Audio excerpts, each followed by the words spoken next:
Well, hello there, and welcome to another tank review.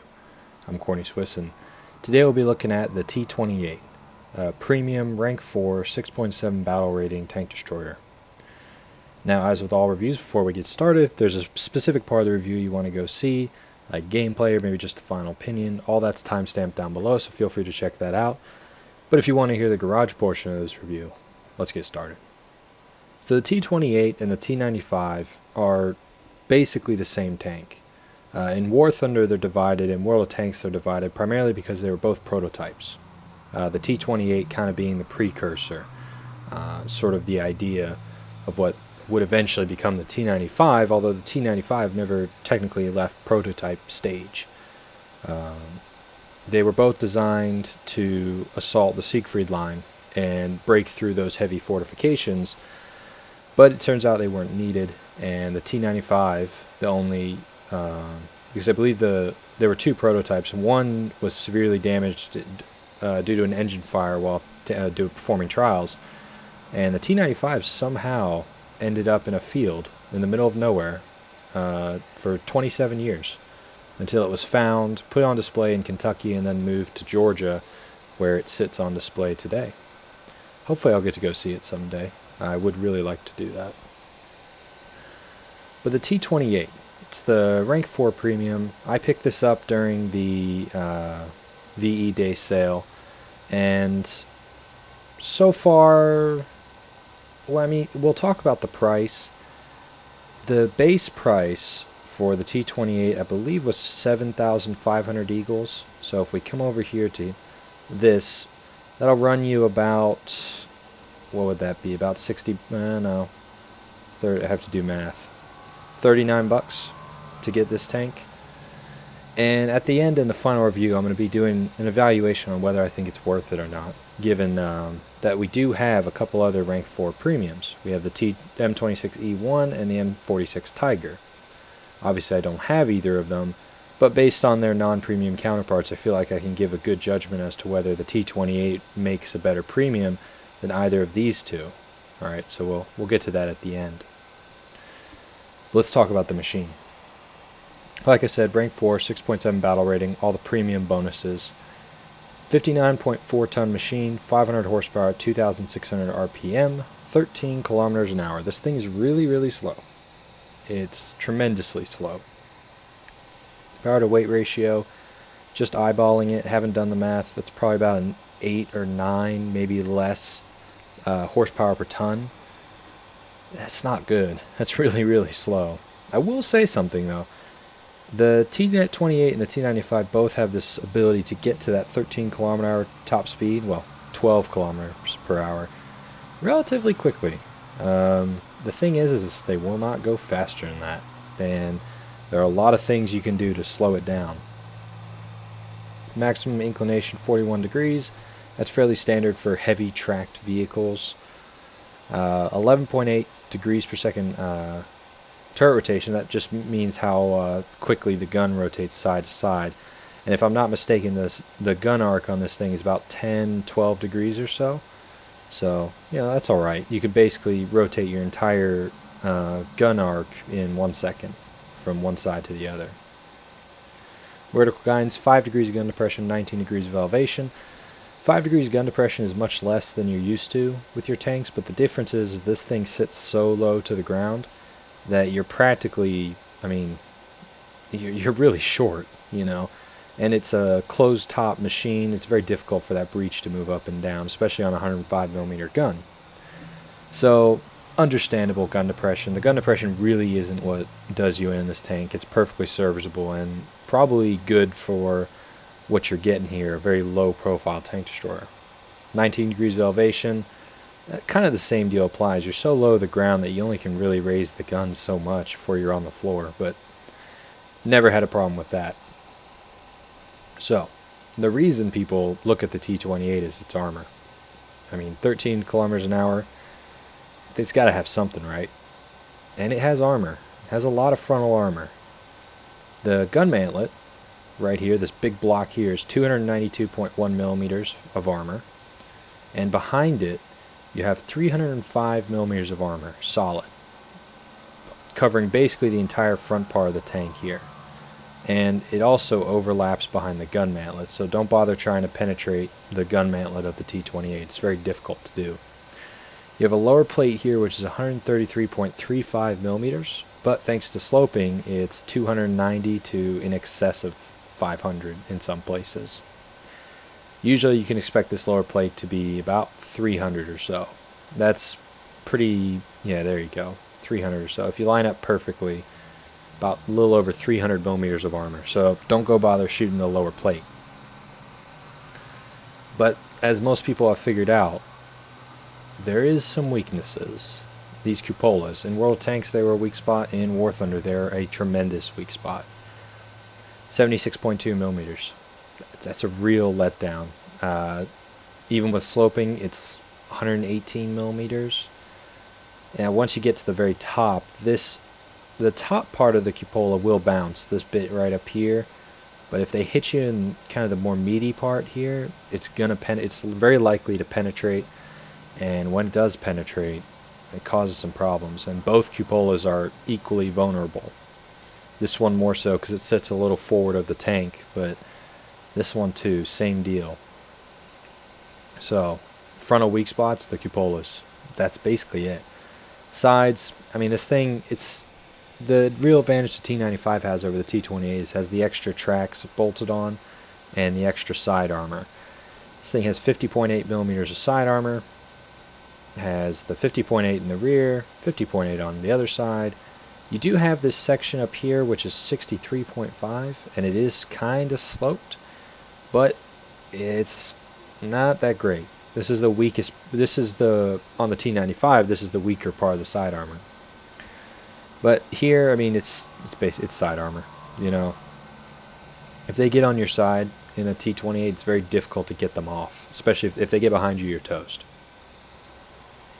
So you really want to keep things in the front because you stand a very good chance of bouncing fire and returning fire.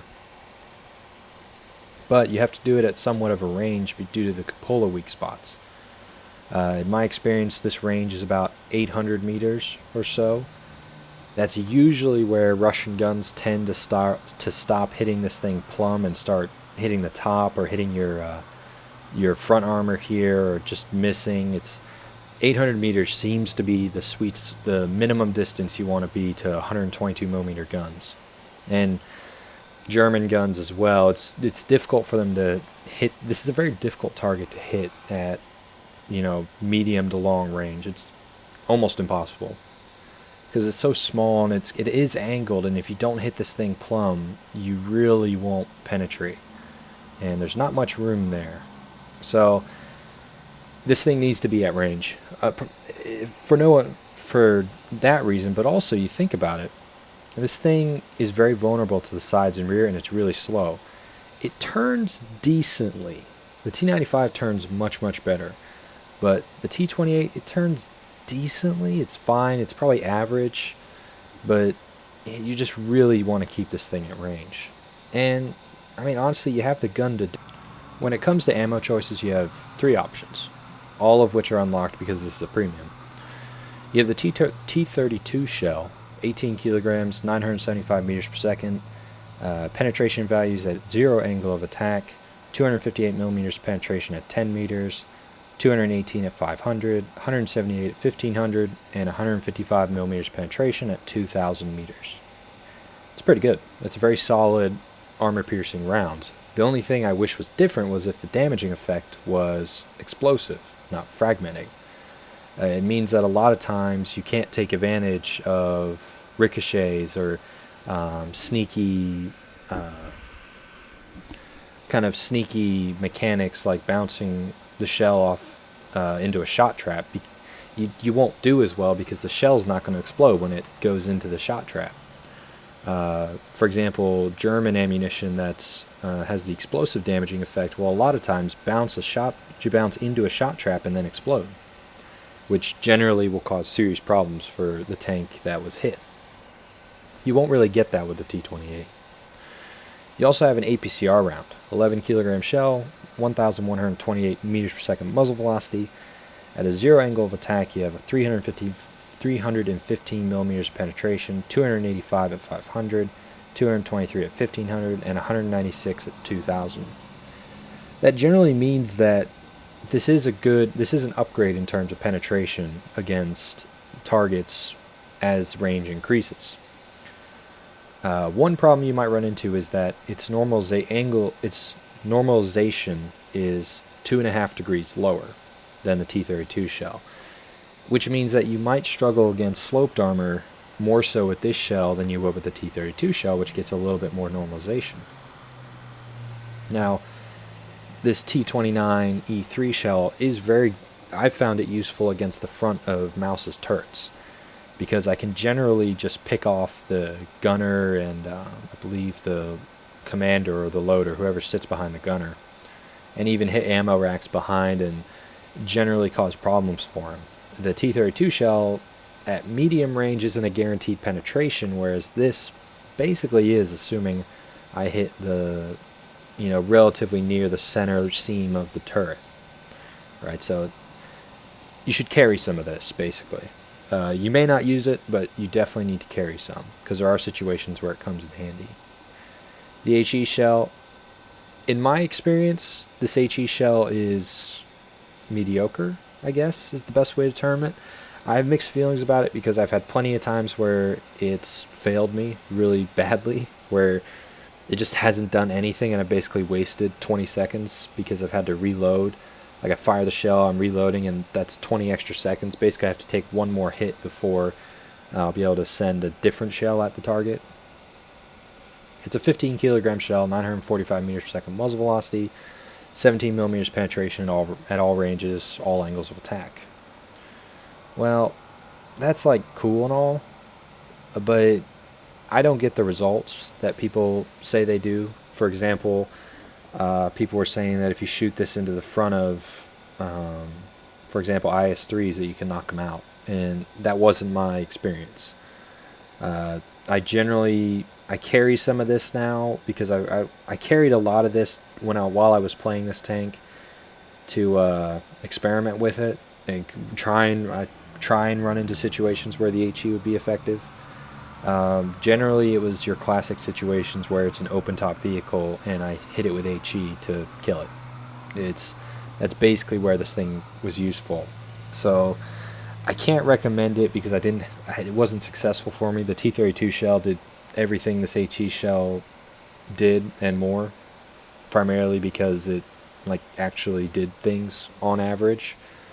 On average, the high explosive shell for me didn't do very much. So can't really recommend it on the evidence that I have from me playing and using the shell. So, but your mileage may vary. I feel like HE, especially in lower caliber guns, 105 millimeters is certainly not a low caliber gun, but at this battle rating with the armor you're facing and the tanks you're facing, 105 millimeters is average caliber.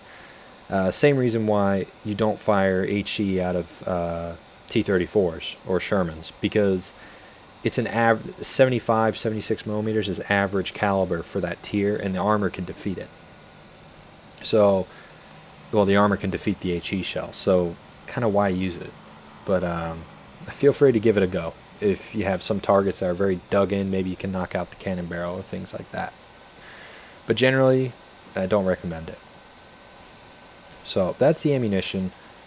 You have a 50 cal on top, very useful. I've actually had, in my experience, it's been useful for shooting down planes, because there's a lot of time where you're just kind of driving and you have nothing else to do but shoot at planes. So I have shot down some planes in this tank.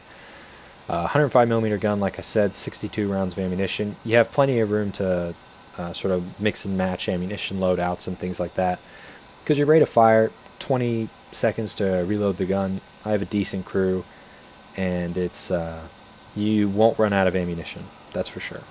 So now let's look at the external view, and let's return to this cupola. All right, the reason most people go for this front cupola is, one, the driver sits right under it, which is a problem. But when you penetrate it, it enters right here, right through the front, right there, and the shell will actually go into the cupola, hit the back wall, and a lot of times it bounces down on an angle like this, or maybe even straight down. Very rarely does a shell over-penetrate this cupola. It'll get in, it'll hit here, and it'll explode down in here, or just come through here and gut your tank. Russian shells, armor-piercing, they're all explosive, and if it penetrates this cupola, it will cause serious problems and generally knocks the tank out, because it'll come in here, explode, hit this ammo, hit basically all the crew. I mean, they're all just in here. Usually it hits this ammo, and that results in your tank being knocked out, or it kills your driver, kills your loader and your commander, and then your tank is inoperable because you only have 4 crew members, and you can't really run the tank if you only have 3 of them, if you only have 1 of them alive. But it's an issue. The cupola really is an issue. The sides are made of ammo racks. The front is very well protected. At least the ammo racks are behind thick armor, but from the sides, you really can just shoot this thing anywhere below the machine gun, and it'll be serious problems. I don't think you can actually fit a shell through here. Maybe right here you could, right under the loader, and you won't hit ammo, but if you have any type of explosive damage effect on your shell, you will destroy this tank from the side. So, yeah, keep your enemies in your front. But an overview, the gun really doesn't have a tremendous amount of punch to it, in my experience. It's not a bad gun. It's an average gun. If the armor piercing shell had an explosive damage effect, this gun would be very potent. Same reason why the M36's gun is very potent. The M82 shot is really good. The T28 shot is fine, but it's not great. Right, it just doesn't do as much damage. So this gun is the gun to me is a little lackluster. But the armor from the front, assuming you can stay at range, is really powerful. You can get hit in the front all day long from any manner of gun, and you won't take any damage, until they get close enough to penetrate your cupola, and then you're kind of toast. Sides, sides basically paper, rear basically paper. And it's really slow, as you'll see in the replays. So let's move on to those replays, shall we? So here we are on a realistic battle on the Berlin map. And this replay is going to primarily speak to the T28's armor, and hopefully give you an idea of what I'm talking about when I mention deficiencies like the cupolas and things like that. But I've come over here onto sort of the eastern flank where the Reichstag meets the river. I will say though, on this map, I think it's really cool that they did model some of the buildings. I think that was a really nice touch. But I have some backup here. Now, both replays you're going to see were recorded during the reign of the Soviet Fist, the IS-3. But it doesn't take away from either clip. Both points are made, and it's still fine to post them. Enemy King Tiger down over there. He took a shot at me. He was aiming at the cupola, missed. My shell hits kind of a rough edge on his turret. But at this range, I have very little fear, and I basically have zero fear, actually, of his gun. Now, I don't need APCR to penetrate the front of his tank. See, someone just took another pot shot at me. Bam. There it is, right through the face of the turret. Got the horizontal drive and the gunner. So he's hurting a little bit. Now, I'm trying not to stay perfectly still because there he is. There's the IS-3. We're going to have a go at him. Boom. At this range, zero fear of an IS-3. He can cause me some issues, but he won't. Not at this range. It's too difficult to hit my weak spots. Now, I did happen to blow out my gun there, which was unfortunate.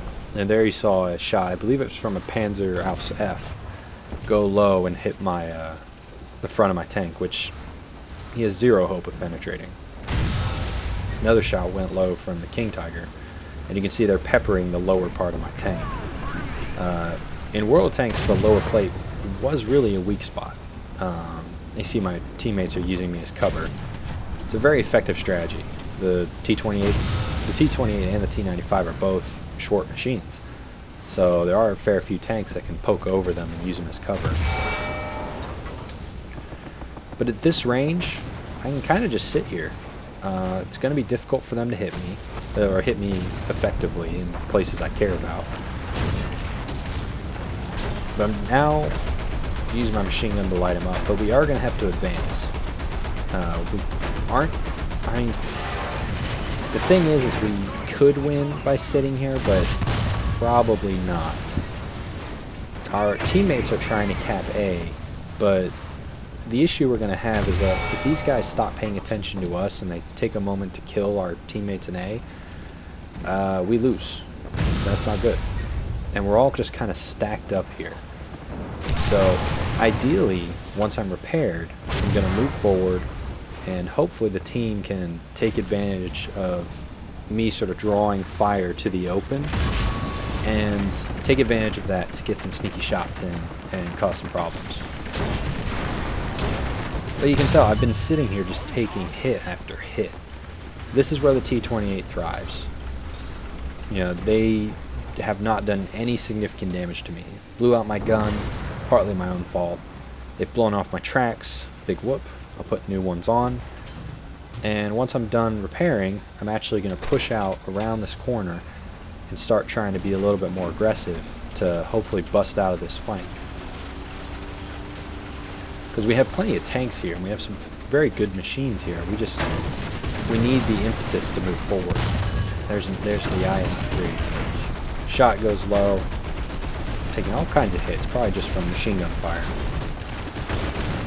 But I'm moving forward, and this is generally, looking back on this game with hindsight, generally a mistake to move forward in this machine. Especially unless it's a position where there's just zero reason to sit back.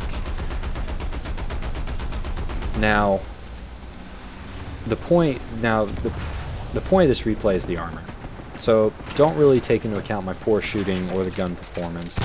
That'll be in the next clip. Because honestly, you know, to make this review future-proof, I don't think the IS-3 is always going to bounce that last shot I bounced off him. It probably won't. If it does, well, you know, whatever. But you could argue using APCR here. I actually am. But the key thing is to take away from this is just how many hits I'm going to take off the front of this tank. I'm trying to hit that Panther F, not because he's a threat to me, but because he's a threat to my teammates behind me. Because if it's just the IS-3, we can probably take him and only lose maybe one tank, maybe two. It depends on how well it's timed, but my goal kind of was to destroy the Panther F so that the IS-3 couldn't really do anything to stop a bum rush of like 4 Pattons, Hellcats, whatever, plus myself. And you can see the position I'm in now. This is generally not where I want to be. Part of my thought process was if I can come over here into this ditch, maybe it's going to force the IS-3 to come out more. I'm just looking for places to hit him. But we're starting, there you go, cupola hit. Now notice how all my optics, you can see all the different hits I've taken here. Very durable front armor. One of my cupola's optics have been knocked out. I took a hit there. That should have been a warning to me to keep backing up. I'm too close now. And I'm backing up. Boom. So I lost my gun there. I'm gonna need to repair that. But I'm trying to find a way that I can kind of sit back, present my armor as well as possible. What I probably should have done is backed up and gotten behind this little hill here, just to my right there. But you see, this thing can take punishment. My guns, both of my optics are knocked out, which is an indication of where they're shooting me. But moments like this are not horribly uncommon in the T28. The difference is can you win from this position? And the issue I have is that my teammates, well, Panther F wrecked, that's nice. There, I got his cannon breach. So right here I'm going to decide to move forward. And that's a cardinal sin. in this tank against large caliber guns. But ideally what would have happened is my teammates would have advanced with me. We probably would have lost one or two of them, but if timed well, when I take a hit, when the IS-3 fires his gun, they all break cover and advance, because we could probably overwhelm them. But at this point, I'm way too close. Way too close. There's very little margin for error here for me, and all he has to do is slap a shell into one of those cupolas, and I'm likely toast. There he is. Gonna have to disable him, knock him out. Oh, that shell penetrated. Didn't kill me, but you can see all the damage it did right there. That's gonna be an issue for me. I need to back up. I need to get out of here, because I will not win from this position unless I can repair, and my repairs are certainly going to take longer than his reload. And bam, another hit into the cupola. Caused even more damage. I mean, I survived 2 hits to the cupola from an IS-2 or IS-3 that penetrated, so I'm already pretty lucky here. But there's really not a lot I can do at this point. I'm exposed. I don't have the support I need to deal with this guy, and I'm kind of just out in the open. So he's just going to come around that corner, and that's most of the time how you get knocked out in this tank. Large caliber guns just slamming one into your cupola. But anyway, let's move on to the next replay, shall we?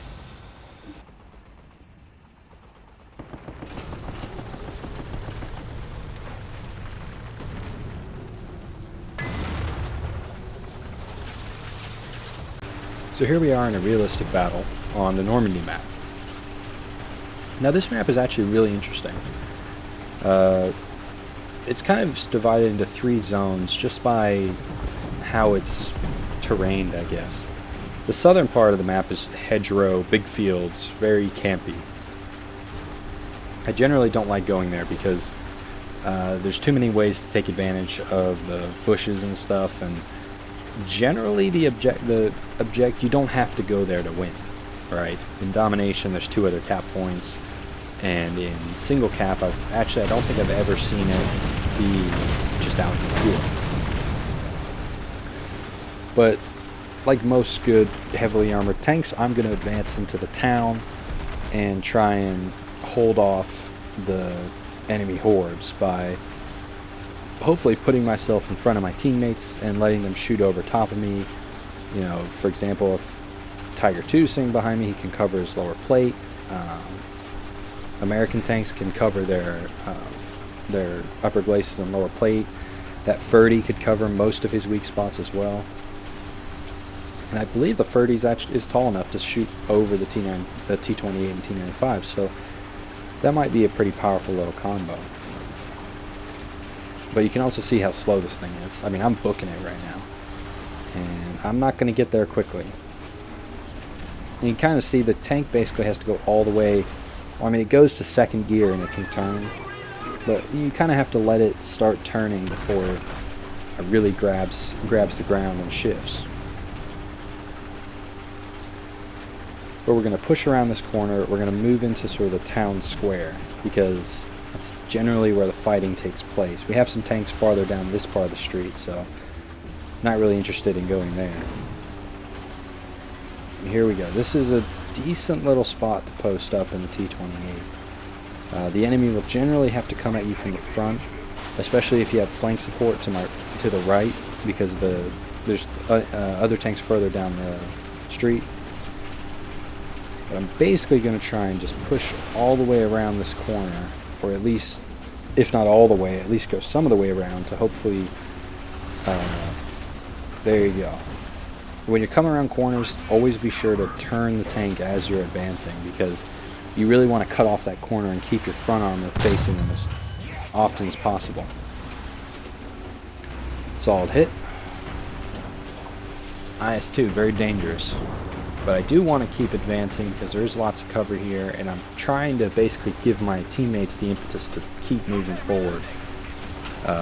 The way we're going to win is just by pushing the advantage on the enemy. The ranges are too close here for me to reliably bounce hits from those big caliber guns.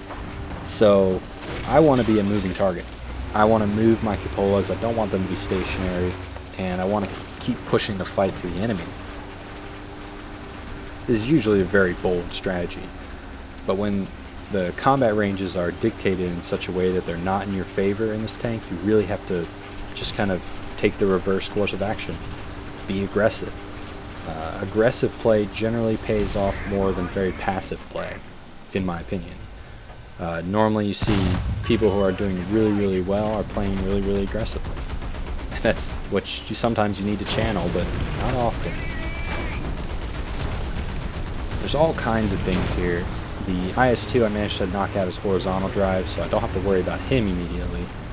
There's another IS-2, gonna want to pump a shot into him. There we go, got his gunner, got his horizontal drive. And it's almost your role in life in this tank to cause damage to the enemy. You don't knock out I don't knock out a tremendous number of tanks. You might in this machine, but I do cause lots of problems for machines at my battle rating. And this little flak truck didn't know what happened. But pushing around this corner. Oh, IS-2. I think that did that IS? No, yeah, he died. He got knocked out by one of my teammates. This IS-2 is still alive, though.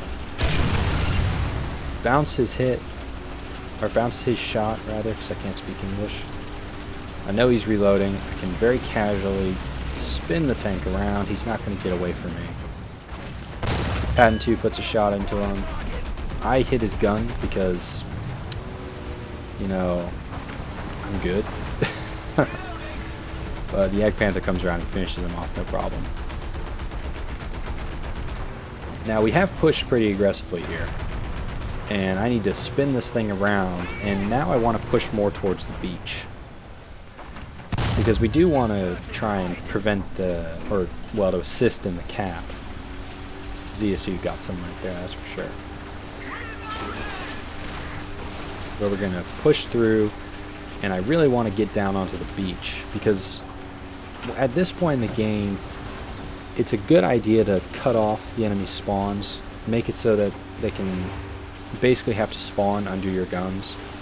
It's basically spawn camping, which is very devious.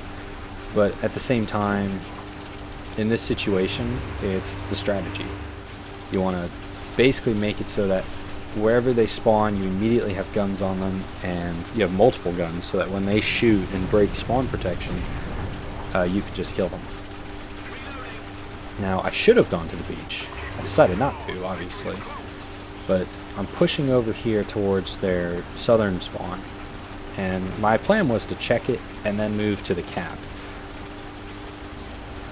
But coming around this corner, I like how they put burned out tanks everywhere. It does play havoc with your spotting when you're just, you know, playing. But once you learn where they are, it's pretty neat. So the teams are, we have more players, but, or it looks like we did, but the teams are basically, for all intents and purposes, even. Oop, someone just died. The enemy are capping A, so that's not good. We know at least where one of them are. Gonna turn, pull some turn moves, and start pushing over there to A to help hold the cap. Now, something to note though, is that once I move to the beach, I'm probably not going to come off it.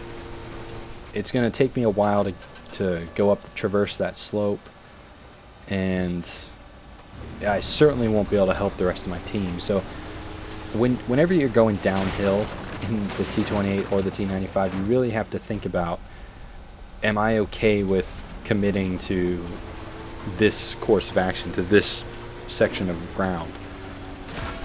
If moving to low ground isn't probably gonna, it's almost like you always want to play to win. I mean, it's never honestly, it's a game, you play to have fun, but when you're playing, you should always play to win, and you should always evaluate, does moving to this ground positively affect our chances of winning. In this case, it does. We're gonna get some hits onto the enemy plane there. In this case, it does, mainly because the cap is in the lower part of the ground, which means the enemy will have to come to me, which is nice when I'm this slow. And it also means I can watch one of their caps. And this late in the game, you can generally, for example, most people who drive out their strongest tank first, so in this case probably an IS-2, and then will pull out their weaker tanks like T34, 85s as the game progresses, as they get knocked out. Now I know someone's in here because they were capping and now they're not, which was because I entered the cap circle. We're going to mosey our way down over here. He's just on the other side of this tank. Hello. Please don't kill me. And he did penetrate. Caused some problems for my loader. I knocked out his cannon barrel, it looks like. And he's going to attempt to back up. Now, my rate of fire will certainly beat his, or it should, unless he has a really, really good crew. But he's desperately trying to back up and get out of my gun, which... well, get out of my gun sights, which is a very good idea. But we know exactly where he is, and it's going to be a serious issue for him. Going to come up over this ridge. He's probably not reloaded. Put a shot into him. Now we're going to go for big rams, big ram moves. Throw off his aim. Do it, boys. There we go. Try and penetrate my cupola when you're sticking your gun all the way through my tank. But now my gun is so far, it should be poking out the back of this tank, really. And kaplow. There we go. Now, my tank is so dirty. Now I'm just going to back up into the cap circle because I want to keep my front facing to the spawn.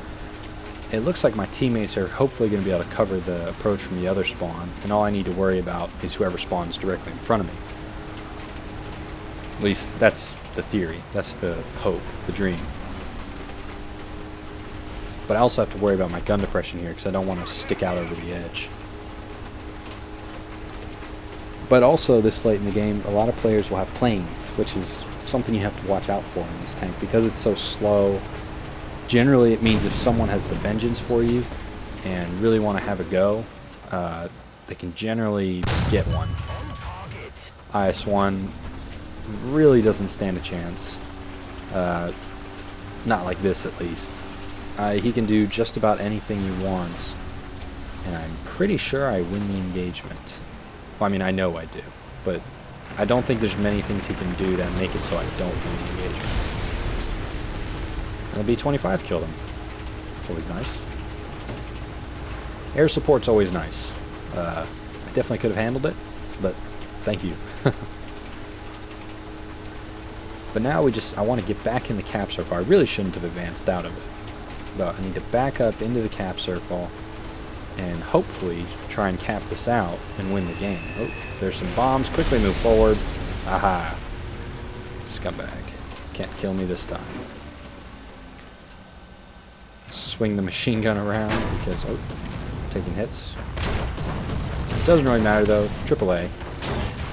Alright, Mr. ZSU, please stop that. Thank you. Little kill assist and shoot at him. Get him, boys. Now this is where this 50 cal comes in handy. Planes are always going to try and make passes on you in the T95 and the T28. Just because it's so slow and it has that big engine deck, it's so inviting to take a shot at. So a lot of times you need to be prepared to defend yourself. And this 50 cal is pretty useful, especially when the enemy decide to make a head-on pass. Get him. Oh. Now in that mess, I did take a hit. And it was from a T44 85. IS-2 takes a hit as well, or has a go as well. Something interesting about the T28, shooting it in the rear is actually not the best way to knock it out. Shooting in the side is. primarily because the engine block actually takes the shells for you. Now it does set you on fire, which is awkward, but you know, a lot of times it's probably better just to roll up beside it and pump one into the ammo racks located right behind relatively thin armor. But yep, I'm out of fire extinguishers. I'm just gonna sit here and burn. It's always sad when that happens, huh? But you know, surrounded, 2 tanks, really nothing I could do. I need to be paying more attention to the map, honestly, which is something you have to do a lot of in this tank. But anyway, let's move on to the final opinion, shall we?